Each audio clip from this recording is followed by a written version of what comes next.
Hello everyone, my name is Luana. This is Beatriz Cravo and Maria Palmer. And we'll talk about the Ninth Amendment. Imagine not being able to marry the person you love just because you both have the same sex. Imagine being pregnant and not have the right to choose if you want to be a mother or not. Imagine being so sick that you are not living anymore, just surviving, and don't have the right to choose if you want to be a mother or not. The Ninth Amendment is different from the others because it's very vague, and it states that the citizens are still granted rights that are not listed on the Constitution. The Ninth Amendment helps a lot of cases, but principally the abortion issue, the right to die, and the gay marriage. The abortion issue came a long time ago.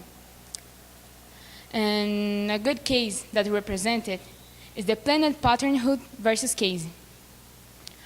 The opinion that most cases use to determine their validity is the Roe versus Wade, but the definition of liberty was not certain yet. The Planned Parenthood, in theory, was to make women make more informed decisions. Some provisions of the Pennsylvania Abortion Control Act of 1982 were true, that were, if a woman went to do an abortion, have to sign an informed consent about it.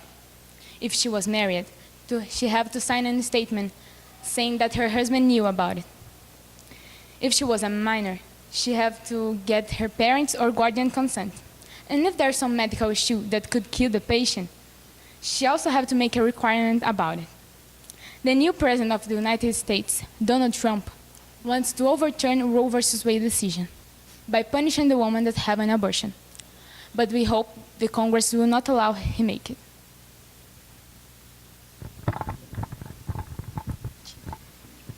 The Ninth Amendment provides silent rights that people don't even know they have. And one of the most important ones is the right of gay people to marry. Because marriage is not about gender, it's about love. The Constitution never mentions marriage, heterosexual marriage, or homosexual marriage, or any kind of marriage. It doesn't mean that just because it's not in the Constitution, it's denied to the citizen. On the contrary, it means that it's an inherent right of the citizen. And it cannot be controlled by either the state or federal government.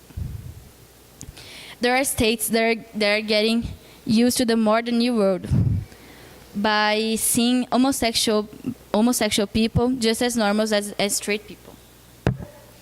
A good example is how New York and Alabama are legalizing gay marriage, while places like Missouri and Los Angeles permit marriage between only men and women only.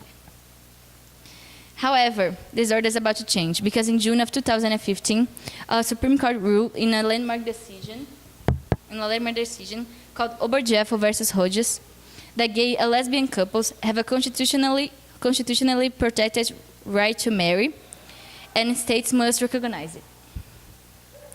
Thanks to a research made by Gallup, U.S. public opinion about gay marriage have shifted from 27% in 1996 to 60% in 2015. This is all thanks to Ninth Amendment.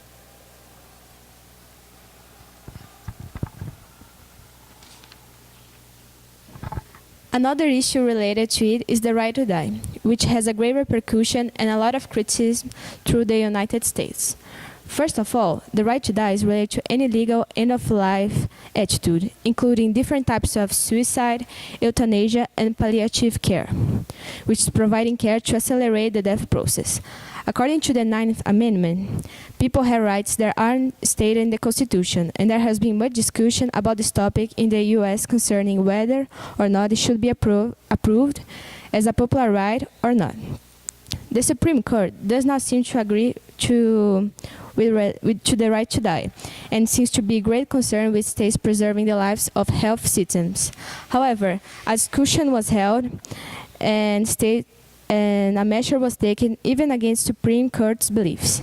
This question was held in the Cruzen versus Director case, and with it, it was established that any conscious Department of Health case was established that any conscious people have the right to refuse life-saving hydration and nutrition.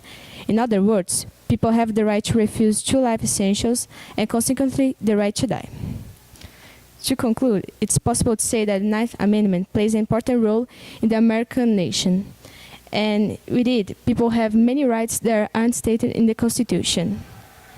A lot of debatable rights, such as abortion, the right to die, and gay marriage, cannot be discussed and be considered as a right of every American just because of this amendment. Finally, it's possible to say that with it, the United States certainly would be more restricted and close to the Constitution, and the American nation wouldn't be as diversified and open to discussions and changes as it is nowadays.